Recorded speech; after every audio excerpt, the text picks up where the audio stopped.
اعوذ باللہ من الشیطان الرجیم بسم اللہ الرحمن الرحیم اما بعد فإن خیر الحدیث کتاب اللہ وخیر الہدی ہدی محمد صلی اللہ علیہ وسلم وشر الامور محدثاتها وکل بدعۃ ضلالہ والذین یتوفون منکم ویذرون ازواجا یتربصن بانفسهن اربعۃ اشہر وعشرا فاذا بلغن اجلہن فلا جناح علیکم فیما فعلن فی انفسہن بالمعروف واللہ بما تعملون خبیر۔ تم میں سے جو لوگ فوت ہو جائیں اور بیویاں چھوڑ جائیں وہ عورتیں اپنے آپ کو 4 مہینے اور 10 دن عدت میں رکھیں، جب مدت ختم کر لیں پھر جو اچھائی اپنے لیے وہ کریں، اس میں تم پر کوئی گناہ نہیں، اللہ تعالیٰ تمہارے ہر عمل سے خبردار ہے۔ خاوند کے انتقال کے بعد اس آیت میں حکم ہو رہا کہ عورتیں اپنے خاوند کے انتقال کے بعد 4 مہینے 10 دن عدت گزاریں، خواہش سے مجامد ہوئی ہو یا نہ ہوئی ہو، اس بات پر اجماع ہے۔ دلیل اس کی ایک تو اس آیت کے عموم، دوسرے یہ حدیث جو مسند احمد اور سنن میں ہے، جسے امام ترمذی رحمۃ اللہ علیہ صحیح کہتے ہیں کہ حضرت عبداللہ بن مسعود رضی اللہ تعالیٰ عنہ سے سوال ہوتا ہے کہ ایک شخص نے ایک عورت سے نکاح کیا، اس سے مجامد نہیں کی تھی، نہ مہر مقرر ہوا تھا کہ اس کا انتقال ہو گیا، فرمائیے اس کی نسبت کیا فتویٰ ہے؟ جب کئی مرتبہ وہ آئے گئے تو آپ نے فرمایا میں اپنی رائے سے فتویٰ دیتا ہوں، اگر ٹھیک ہو تو اللہ کی طرف سے جانو اور اگر خطا ہو تو میری اور شیطان کی طرف سے سمجھو، اللہ اور رسول اس سے بری ہیں۔ میرا فتویٰ یہ ہے کہ اس عورت کو پورا مہر ملے گا جو اس کے خاندان کا دستور ہو، اس میں کوئی کمی بیشی نہ ہو، اور اس عورت کو پوری عدت گزارنی چاہیے اور اسے ورثہ بھی ملے گا۔ یہ سن کر حضرت ماکل بن یسار اشعری رضی اللہ تعالیٰ عنہ کھڑے ہو کر فرمانے لگے، برو بنت واشق رضی اللہ تعالیٰ عنہما کے بارے میں رسول اللہ صلی اللہ علیہ وسلم نے یہی فیصلہ کیا تھا۔ حضرت عبداللہ یہ سن کر بہت ہی خوش ہوئے۔ بعض روایت میں اشیاء کے بہت سے لوگوں نے یہ روایت بیان کی، ہاں جو عورت اپنے خاوند کی وفات کے وقت حمل سے ہو اس کے لیے یہ عدت نہیں، اس کی عدت وضع حمل ہے، وہ انتقال کی 1 ساعت کے بعد ہی ہو جائے۔ قرآن میں وَأُولَاتُ الْأَحْمَالِ أَجَلُهُنَّ أَن يَضَعْنَ حَمْلَهُنَّ، حمل والیوں کی عدت وضع حمل ہے۔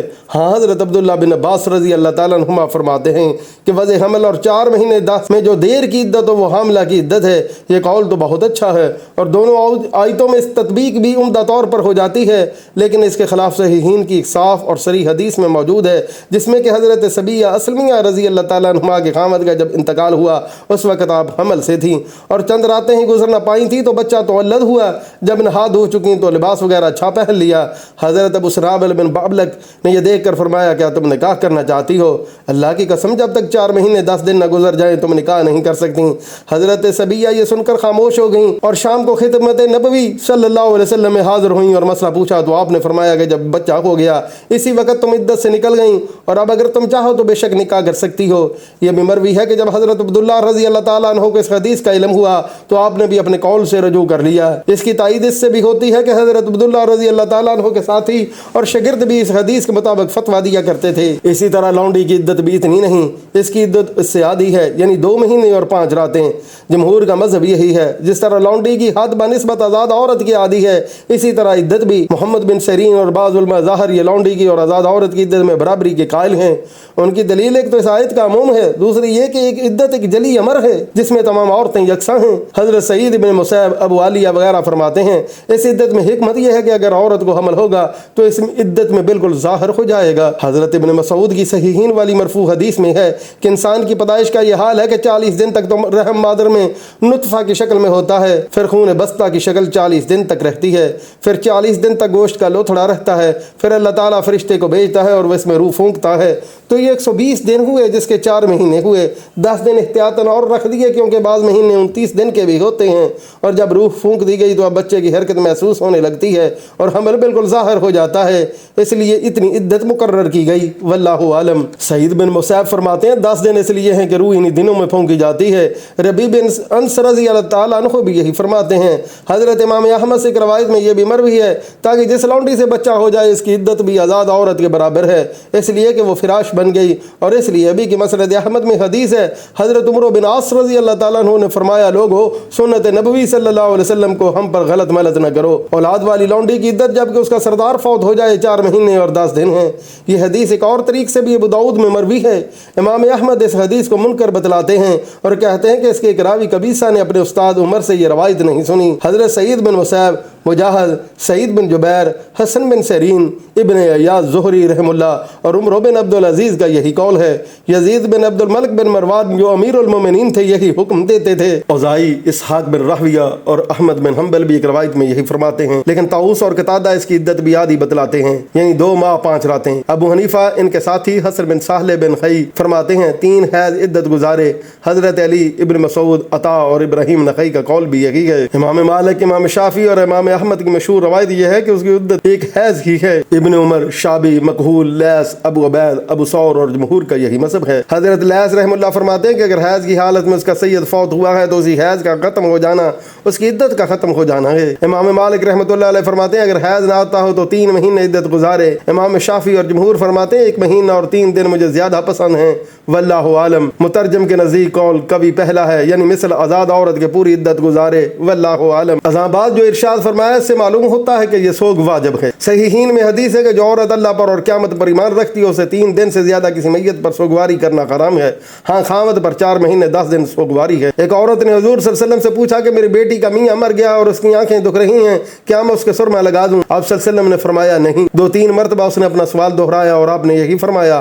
آخر فرمایا یہ تو 4 مہینے اور 10 دن ہی ہیں، جاہلیت میں تو تم سال سال بھر بیٹھی رہا کرتی تھی۔ حضرت زینب بنت ام سلمہ فرماتی ہیں کہ پہلے جب کسی عورت کا خاوند مر جاتا تھا تو اسی کسی جھونپڑے میں ڈال دیتے تھے، وہ بدترین کپڑے پہنتی، خوشبو غیرہ سے الگ رہتی اور سال بھر تک ایسی ہی سڑی بسی رہتی۔ سال بھر کے بعد نکلتی اور اونٹنی کی مینگنی لے کر پھینکتی اور کسی جانور مثلا گدھا یا بکری یا پرندے کے جسم کے ساتھ اپنے جسم کو رگڑتی، بس اوقات وہ مر ہی جاتا۔ یہ تھی جاہلیت کی رسم۔ پس یہ آیت اس کے بعد کی آیت کو ناسخ ہے جس میں ہے کہ ایسی عورتیں سال بھر تک رکی رہیں۔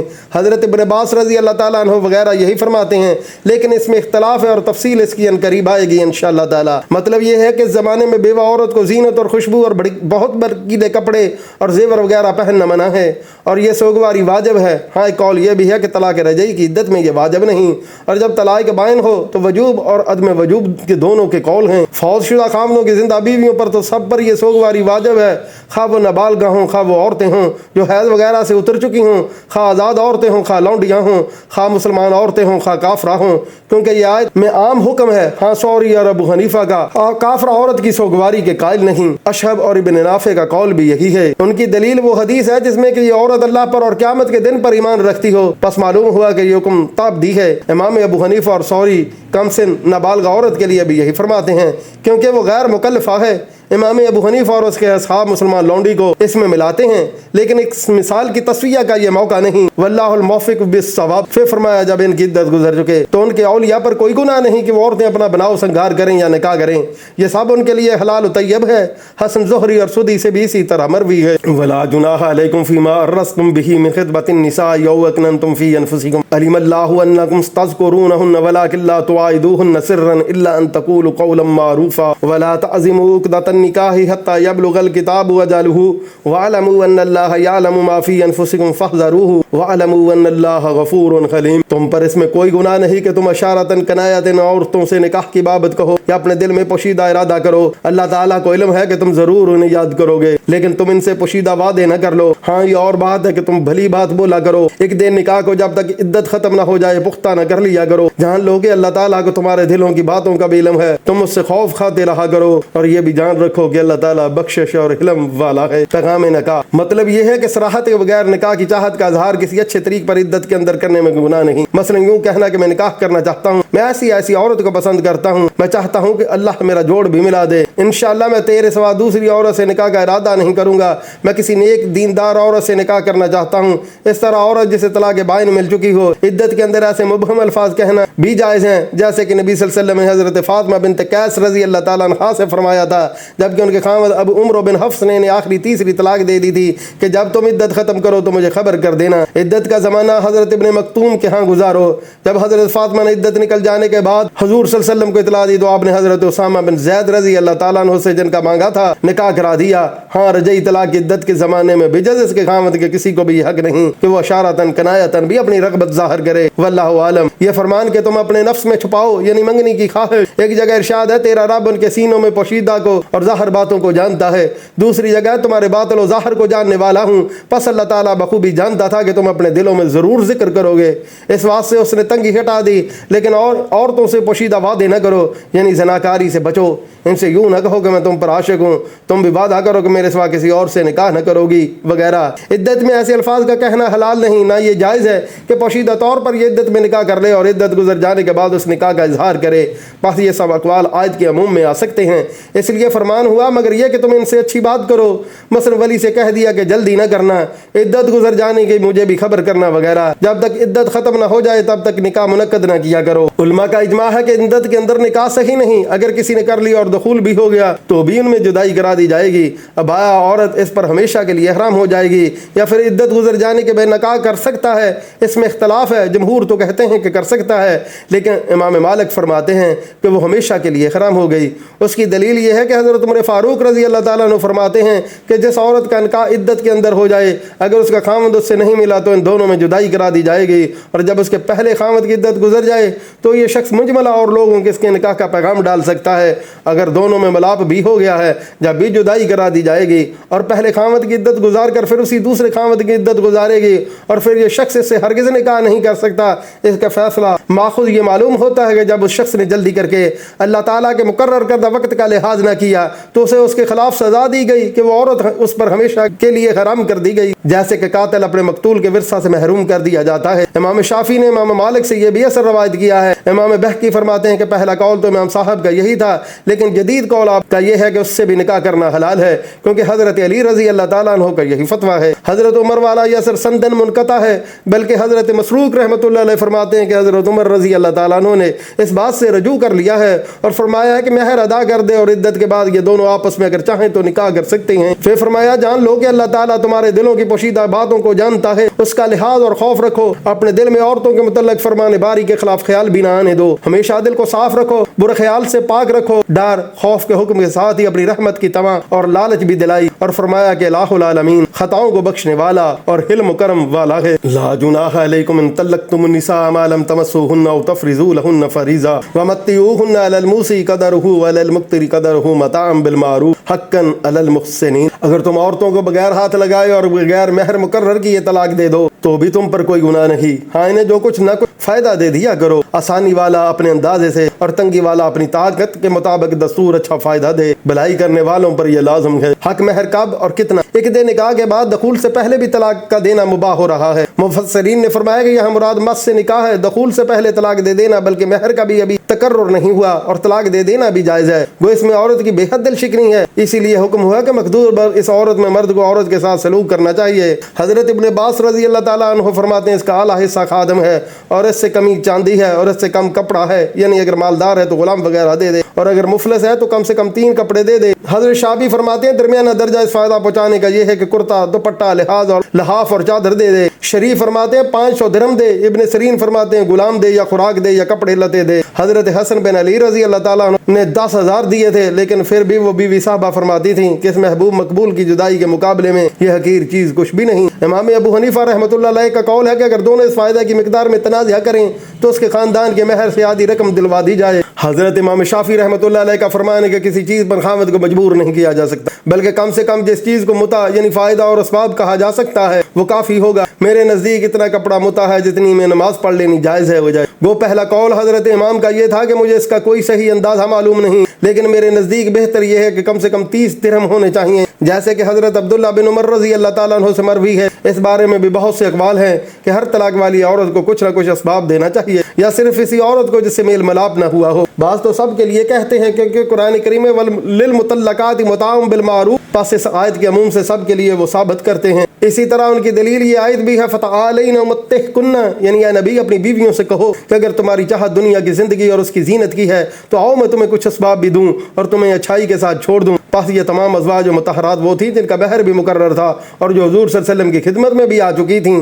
سعید بن جبیر، ابو عالیہ، حسن بصری کا قول یہی ہے، امام شافعی کا بھی ایک قول یہی ہے، اور بعض تو کہتے ہیں ان کا نیا اور صحیح قول یہی ہے، واللہ عالم۔ بعض کہتے ہیں اسباب کا دینا اس طلاق والی کو ضروری ہے جس سے خلوت نہ ہوئی ہو وہ مہر مقرر ہو چکا ہو، کیونکہ قرآن کریم میں ہے یا ایھا الذین آمنوا اذا نکحتم المؤمنات ثم طلقتموهن من قبل ان تمسوهن فما لكم عليهن من عدة تعدونها فمتعوهن وسرحوهن سراحا جمیلا، یعنی ایمان والو جب تم ایمان والی عورت سے نکاح کر لو پھر انہیں ہاتھ لگانے سے پہلے ہی طلاق دے دو تو ان پر تمہاری طرف سے کوئی عدت نہیں، جو عدت وہ گزارے تم ان کچھ مال اسباب دے دو اور حسن کردار سے چھوڑ دو۔ سعید بن مصعب کا قول ہے کہ سورہ احزاب کی آیت سورہ بقرہ کی آیت سے منسوخ ہو چکی ہے۔ حضرت سہل بن سعد اور ابو اسید فرماتے ہیں کہ رسول اللہ صلی اللہ علیہ وسلم نے حضرت امیہ بنت شرجیل سے نکاح کیا، جب وہ رخصت ہو کر آئیں اور آپ نے ہاتھ بڑھایا تو گویا اس نے برا مانا، آپ نے ابو اسید سے فرمایا اسے 2 رنگین کپڑے دے کر رخصت کرو۔ تیسرا قول یہ ہے کہ صرف اسی صورت میں بطور فائدہ کے اسباب و متاع کا دینا ضروری ہے جب